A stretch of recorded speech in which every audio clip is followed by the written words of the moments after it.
मैं विपुल शर्मा डॉक्टर एड्यूजोन की तरफ से आपका बहुत बहुत स्वागत करता हूं।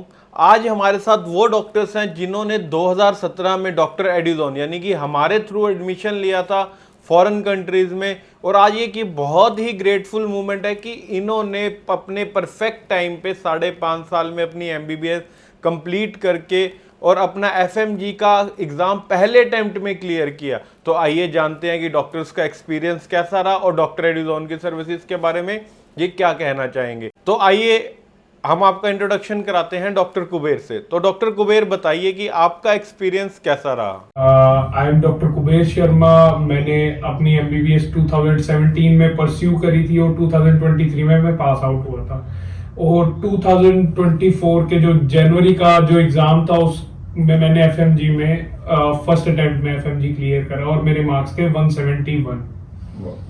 तो बहुत बहुत मुबारक कि अब आप डॉक्टर हैं जिसके लिए आपने इतनी पढ़ाई की और वो आपका सपना पूरा हो गया। तो निखिल, आप अपने बारे में कुछ बताइए। मेरा नाम डॉक्टर निखिल है। मैंने भी 2017 में 1 में बैच ज्वाइन किया था और अभी जस्ट जनवरी इनटेक में मेरा एग्जाम क्लियर हुआ फर्स्ट अटेम्प्ट में। So I am very thankful to the doctor Eduzone. Shivraj, आप तो एक डॉक्टर फैमिली से बिलोंग करते हैं, तो आप अपने बारे में इंट्रोडक्शन दीजिए। Hello, my name is Dr. Shivraj. I joined the 2017 batch of MBBS and I recently passed in 2023, and I cleared my FMG recently in 2024 January and I got 183 marks. Congratulations, first attempt में आप सभी ने अपना FMG का exam clear किया। Students और parents जो future doctors हैं, जो प्लान कर रहे हैं अपना MBBS में, उनके दिमाग में बहुत मिथ है और समाज में बहुत मिथ है कि फॉरेन में बच्चे जाते हैं पढ़ने के लिए और अब पास नहीं हो पाते। तो आपका FMG का एक्सपीरियंस कैसा रहा और उन बच्चों को क्या कहना चाहेंगे जो कि MBBS को छोड़ के दूसरे कोर्सेज को चुन लेते हैं? जैसे कि आजकल आप देख रहे हैं हर एक चीज में इतना ज्यादा कंपटीशन है कि इंडिया में compete करना ही मुश्किल हो जाता है। पर हमने 6 साल की अपनी स्टडी में ये देखा है कि अगर आप MBBS कर लेते हैं तो आपकी 1 लाख की मिनिमम सैलरी तो पक्का ही है। इसमें कोई हर्ज नहीं है और हर जगह सीटें वैकेंट है, चाहे आप प्राइवेट में अप्लाई कर सकते हैं चाहे उसमें। FMG का मेरा जो पर्सनल एक्सपीरियंस रहा कि जो हमारी जो क्लासेस थी, डेली जो भी टेस्ट होते थे हमारे वहाँ पे स्कोर का सिस्टम होता था कि 5 स्कोर का टेस्ट होता था और मिनिमम 3 लाने होते थे। तो अगर आप 2-3 घंटे भी हर रोज पढ़ रहे हैं जो आपकी क्लासेस में हो रहा है, वो मेरे ख्याल से मोर देन सफिशिएंट था। और FMG एग्जाम के लिए मैं कहता हूँ कि 6 से 8 महीने बिल्कुल ही सफिशिएंट है पढ़ने के लिए, जिसमें आप सारा कंपाइल कर सकते हैं। बाकी शिवराज आप बताओ कैसा आपका FMG का कैसा रहा आपका एक्सपीरियंस? मेरा बहुत अच्छा रहा। जैसे कि मैं एक नॉर्मल स्टूडेंट हूँ, मैं इतना ज़्यादा नहीं पढ़ता कि मैं बोलूँगा कि इतना ज़्यादा पढ़ाकू हूँ मैं।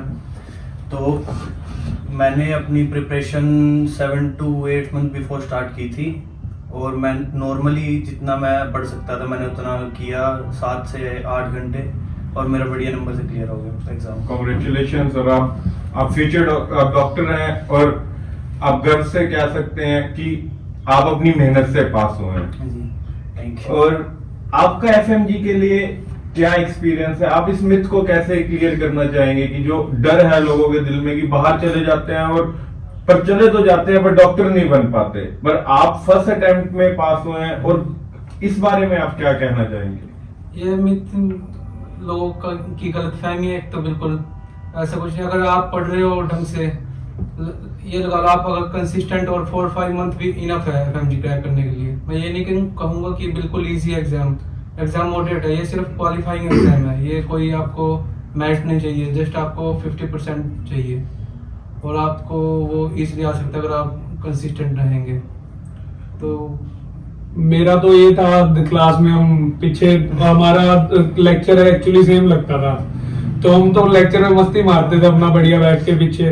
पर ये था कि अपना जो क्लास का काम होता था वो पढ़ लेते थे अपना। और मेरे तो 12th में आई भी 65-70% थे, तो ये नहीं है कि मैं सुपर इंटेलिजेंट स्टूडेंट था। और ऐसे सुबह शाम पढ़ते रहते थे, वो नहीं था हमारे साथ सीन। बिल्कुल। हमारे यहाँ से डॉक्टर एडिजोन से 8 स्टूडेंट्स गए थे, हाँ जी। जिनमें से 3 आप यहाँ पे हैं, 5 भी आने वाले हैं। हम्म। तो उनमें से 7 बच्चों ने एग्जाम दिया था और 7 के 7 ही क्लियर हुए हाँ हैं। जी। तो ऐसा कोई भी मिथ नहीं है और ऐसा कुछ भी नहीं है कि आप डॉक्टर की पढ़ाई के लिए गए हैं, जो पढ़ेगा वो पास भी होगा। हाँ जी, बिल्कुल। यही है बात। जी। तो आपकी वहां पर सिक्योरिटी, आप अब्रॉड में जाते हैं तो अब्रॉड में लोग सोचते हैं कि हम बाहर भेज रहे हैं बच्चों को, वहां पे सिक्योरिटी कैसी रहेगी, वहां पे पढ़ाई कैसी रहेगी, वहां का एनवायरनमेंट कैसा रहेगा। तो आप उस बारे में कुछ बताइए कि वहां की सिक्योरिटी कैसी है। जैसे हम फर्स्ट ईयर सेकंड ईयर इकट्ठे रहे, तो हम आते थे कॉलेज से, आके खाना वाना खा के सो जाते थे 2-3 घंटे, फिर रात को हम 10-11-12 बजे भी सैर करने जाते थे बाहर खाना कर। तो हमारे साथ कभी कोई ऐसा इंसिडेंट नहीं हुआ कि भाई सिक्योरिटी रीजन से कुछ हो। लड़कियां भी घूम रही होती थी 12-1 बजे भी खुला ऐसा। और इवन अकेले भी घूम रहे हो तब भी कोई प्रॉब्लम नहीं है, तो बिल्कुल सेफ माहौल था वहाँ पर। मेन है कि अगर सिक्योरिटी का सच कोई इशू ही नहीं है। जैसे कि कुबेर ने बोला, लड़कियां भी रात को 1-2 बजे के अराउंड घूम रही थी इजीली, कोई दिक्कत नहीं है। तो रेसिज्म तो नहीं है वहां पे कि हमें कुछ अलग नजर से देखते हो? नहीं नहीं, बच्चों को? ऐसा कुछ नहीं ऐसा कुछ नहीं है। है। बाकी मेरे को, मैं जैसे एक तो मैं एमबीबीएस की पढ़ाई भी कर रहा हूँ और साइड बाय साइड मैं काफी कंट्रीज भी घूमा हूँ। यूक्रेन, रशिया ऐसी कंट्रीज हैं जहाँ पे मतलब ये हिंदू कल्चर को लव करते हैं खुद ही। इस्कॉन टेम्पल है वहां पर, इतना प्यार करते हो। हर संडे को हम जाते थे वहां पे इस्कॉन टेम्पल में। कंपैरेटिवली अगर हम दूसरी कंट्रीज को देखें यूरोप की, तो ये इन कंट्रीज में तो बिल्कुल भी नहीं है रेसिज्म अगर देखें तो। बिल्कुल। और आपको वहां पे जब ग्रेजुएट आपने 6 साल बिताए, तो आपको फूड की प्रॉब्लम तो नहीं आई वहां पे? रहना कल्चर कैसा था? इंडियन फूड मिल जाता था, अपने ग्रोसरी मिल जाती वो थी? थोड़ा शहर पे डिपेंड करता है, लेकिन मिल जाता है थोड़ा। बाकी ग्रोसरी वही हमने खुद खाना बनाना सीखा था, तो वही ग्रोसरी तो मिल ही जाती है हर जगह, तो वही खुद ही खाना और बना इंडियन लेते हैं। रेस्टोरेंट हर जगह हाँ। है, इजीली अवेलेबल है इंडियन फूड, कोई ऐसी ऐसे दिक्कत नहीं है। फर्स्ट ईयर तो हमने सारों ने मेस लगाई मेस थी। लगाई थी। वहां पे इंडियन भी मेस होती है, पाकिस्तानी भी होती है, और हाँ जी। जो लोकल खाना खाते हैं वो भी खाते हैं। बाकी उसके बाद हम खाना वाना बनाना सीख के गए थे, खुद बनाते थे, खुद खाते भी थे, और बाकी मेस भी अवेलेबल बाकी थी। वेजिटेरियन नॉन वेजिटेरियन सब अच्छे से मिलता है, कोई ऐसी प्रॉब्लम नहीं है। तो एक एमबीबीएस जब हम अब्रॉड चूज करते हैं तो ऑब्वियस हम देखते हैं कि पैसा कम लगता है। तो फीस की अट्रैक्शन कैसी थी कि आपको जो वहां पे कुछ एक्स्ट्रा चार्जेस तो नहीं लिए गए? जो फीस हमने बताई थी वही आपको 6 साल मिली या उससे अलग कुछ देना पड़ा? फीस के बारे में तो थोड़ा निखिल बताएगा। इसने एक्चुअली यहाँ पे इंडिया में एडमिशन ले लिया था पहले। यहाँ मैंने आदेश मेडिकल कॉलेज में एडमिशन लिया था, बल्कि वहाँ पहले डिमांड ड्राफ्ट बनाना पड़ता है, वो 10-12 लाख का वो बना था। तो लेकिन वही जाके जब देखा, हमने पता किया, तो वहाँ पे एक्स्ट्रा चार्जेस बहुत ही ज़्यादा, मतलब हर साल कुछ ना कुछ एक्स्ट्रा चार्जेस, और हर साल फीस भी इंक्रीज होती थी। तो फिर हमने वही पता किया, तो बाहर का पता किया, तो वहाँ से लगभग आधे से भी कम में एमबीबीएस हो रही थी। और वहाँ जो अंकल ने वो बताया, वहाँ पे जितना भी फीस स्ट्रक्चर, उससे अलग हमें कभी कुछ देना पड़ा नहीं। तो अच्छा। आपको कैसा रहा कि आप तो, आपके ब्रदर भी डॉक्टर हैं और वो एमडी भी है इवन? जी। मेरे को याद है कि हम बीच में रेगुलर मिलते भी रहे एयरपोर्ट्स पे इधर उधर। तो आपका तो एक फैमिली डॉक्टर बैकग्राउंड है। जी। तो डॉक्टर्स की फैमिली से होते हुए भी आप यहाँ पे भी कर सकते थे, अच्छे स्टेबल हैं फैमिली से, आपने अब्रॉड क्यों चूज किया? और फीस के बारे में क्या कहना चाहेंगे अब्रॉड की एनवायरनमेंट के बारे में? मेरा मेन रीजन चूज करने का यही था कि मैंने, जब मेरे भाई ने यहाँ से की थी तो स्टार्टिंग में उन्होंने प्राइवेट से ही की थी, जो एमबीबीएस की थी अपनी कंप्लीट, तो उनका अराउंड 1 ईयर के अराउंड लग गया था। तो मैं नहीं चाहता था कि मेरी इतनी फीस लगे, मैं मिनिमली जितना भी कवर हो सकता था कि इतने में हो जाए, उतने में चाहता था कि हो जाए। तो मैं फिर अंकल से कांटेक्ट हुआ मेरा, तो इन्होंने बताया कि फीस स्ट्रक्चर ऐसे है वहाँ पे कि इतने में कवर हो जाएगी। तो मेरे को ठीक लगी चीज़, तो मैंने आई वेंट थ्रू। बिल्कुल, मेरे को आज भी याद है आपका, जब आप ओपीएस स्कूल में पढ़ते थे और ब्लू और व्हाइट ड्रेस में पता करने के लिए आए थे एग्जाम के बाद। तो मेरे को आज भी वो पल याद है कि जिस समय हमने सारी चीजों में डिस्कस किया था और आपने बताया था। और आज के जो स्टूडेंट्स एमबीबीएस के लिए परस्यू करेंगे, मेरे को तो उनके लिए एमबीबीएस अब्रॉड तो काफी बढ़िया ऑप्शन लगता है, क्योंकि ये जो नया एग्जाम आ गया नेक्स्ट, तो लोगों के दिल में एक ये बहुत बड़ी बात है कि बच्चे चले तो जाते हैं, फिर वहां पे जाके पैसे दे के डिग्रियां लाते हैं और यहाँ पे पेपर नहीं पास होता। पर आपने ये तो प्रूव कर दिया कि हाँ भाई हम यहाँ पे आके पास भी हो गए, डॉक्टर भी बन गए हैं, तो इन सब उनके मुंह पे जिप लग चुकी है इस बात से। तो अब आप ये बताइए कि वहां पे आपसे किसी तरह के पैसे तो नहीं मांगे जाते यूनिवर्सिटीज में कि आपको पास करेंगे पैसे दो, नहीं तो पास नहीं करेंगे? नहीं, ऐसा कुछ नहीं है। वहाँ पे भी डॉक्टर इसी पढ़ा रहे हैं तो उनके भी एथिक्स हैं, तो ऐसा कुछ नहीं है कि वो ब्राइब ले रहे हैं और फेल कर रहे हैं फालतू में। वो भी अपना पढ़ा रहे हैं, उन्हें भी खुशी होती है कि हमारे बच्चे पढ़ के कुछ अच्छा करें।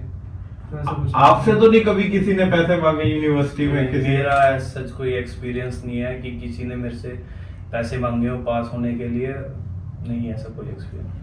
आपको तो नहीं किसी तरह की हिडन कॉस्ट देखनी पड़ी? मेरे साथ तो ऐसा कुछ नहीं हुआ आज तक, बाकी किसी के साथ होता हो, हमारे साथ तो नहीं हुआ, किसी का कह नहीं सकते बाकी हम। तो हम पिछले इतने सालों से काम कर रहे हैं, तो आप डॉक्टर एडिजोन के बारे में क्या कहना चाहेंगे? यानी कि हमारी सर्विसेज कैसी रही और आज भी हम 6 साल बाद कनेक्टेड हैं, तो ये हमारी जर्नी तो अभी आगे एमडी के लिए भी चल रही है। तो आप डॉक्टर एडिजोन के बारे में डॉक्टर शिवराज राणा आप बताइए, कैसा एक्सपीरियंस रहा डॉक्टर एडिजोन के साथ? मेरा अच्छा रहा बहुत। मैंने जैसे बताया कि मैं स्टार्टिंग में अंकल से मिला था, अंकल ने गाइड किया मेरे को कि ऐसे ऐसे है कि वहाँ से कर सकते हैं हम, वहाँ से अफोर्डेबल भी है और अच्छा भी है, फैकल्टीज़ भी अच्छी हैं वहाँ पे। और ओवरऑल मेरा तो बेस्ट एक्सपीरियंस रहा है डॉक्टर एडिजोन के साथ। आपको डॉक्टर एडिजोन की सर्विसेज कैसी लगी थी जब आप गए थे उस समय, और आज भी हम कनेक्टेड हैं, तो आप डॉक्टर एडिजोन के बारे में कुछ कहना चाहेंगे? मेरा तो बहुत अच्छा एक्सपीरियंस रहा है। जैसे कि जो भी आपने चार्जेस बताए थे, एक तो पूरी तरह से सही थे, जो आपकी सर्विसेज प्रोवाइड कर रहे थे आप उसके हिसाब से, और कभी एक्स्ट्रा कोई चार्जेस हमें देना नहीं पड़ा, ना हमें वहाँ पे जाके भी कोई प्रॉब्लम आई। अगर नहीं तो आपने हेल्प की वो सोल्व करने में। तो आप डॉक्टर एडिजोन के बारे में क्या कहना चाहेंगे जी? मेरे साथ तो अच्छा ही एक्सपीरियंस रहा। जैसे दूसरे कंसल्टेंट देखते थे हम वहाँ पे, सेकंड थर्ड ईयर की बात है, बच्चों से पोस्ट विद का कि जो टेम्परेरी रेजिडेंस है उसके पैसे मांगने लग गए थे इंश्योरेंस के साथ। जो हम थे हमारे से किसी ने नहीं पैसे मांगे, ना हमने किसी को दिए ऐसे पैसे। बच्चों ने कईयों ने दिए भी, पर हमारे साथ ऐसा कुछ नहीं हुआ। बिल्कुल, क्योंकि आज के टाइम में हर कोई कंसल्टेंट बना हुआ है, लोग बच्चों से पैसे ले लेते हैं और फिर यूनिवर्सिटीज में पैसे नहीं जाते, जिससे कि और कई बार कई बच्चों के पैसे भी खराब हुए, आपने देखे होंगे। तो अगर आपको वहां पे किसी तरह की हेल्थ इश्यूज आ जाती थी या किसी तरह की कोई और प्रॉब्लम होती थी, तो उस टाइम डॉक्टर एडिजोन की टीम क्या आपके पास अवेलेबल थी वहां पे? वहां पे ये सीन रहता था, वहां पे हमें जाते इंश्योरेंस इशू हो जाता था, तो हम जो उनका 102 उनका एम्बुलेंस नंबर होता था उस पे कॉल करते थे, साथ के साथ एम्बुलेंस भी आ जाती थी। हॉस्पिटल जाते थे तो हमारा आपकी जो टीम थी वो भी उसकी तरफ से भी सपोर्ट मिलता था, वो भी हेल्प आउट करते थे। जैसे मेरा एक फ्रेंड है वो भी बीमार हो गया था तो काफी हेल्प मिली थी उसमें। तो आप फ्यूचर डॉक्टर्स को डॉक्टर एडिजोन के बारे में कुछ पॉजिटिव रिव्यूज देना चाहेंगे? मैं बस यही कहना चाहूँगा, अगर कोई चाहता है कि हाँ बाहर से मैं परस्यू करूँ एमबीबीएस, तो मैं आई वुड रियली रिकमेंड कि जाओ, देखो, कुछ अलग एक्सपीरियंस होगा और कुछ नया सीखने को भी मिलेगा बाहर। और अगर आपको सही चार्जेस पे बाहर जाना है, अपने हिसाब से जो आपको देश अच्छा लग रहा है, जो भी कंट्री, उस हिसाब से, तो डॉक्टर एडिजोन बहुत अच्छा है आपके लिए।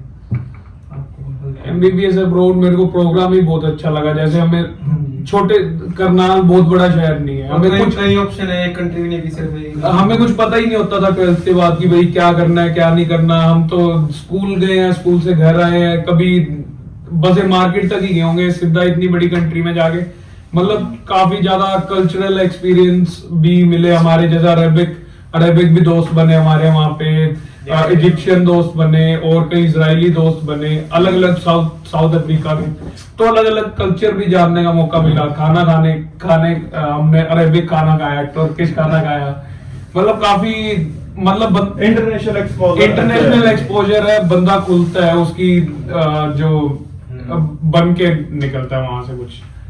तो हम इस प्राउड मूवमेंट को एक सेलिब्रेट करते हैं कि आप हमारे फ्यूचर डॉक्टर्स हैं, तो हम एक मोमेंटो से आपको सम्मानित करना चाहेंगे। ये लो, आ रहे हैं क्या? आगे अंदर आ जाओ। Nikhil, Shivraj, thank you. तो best of luck for your future.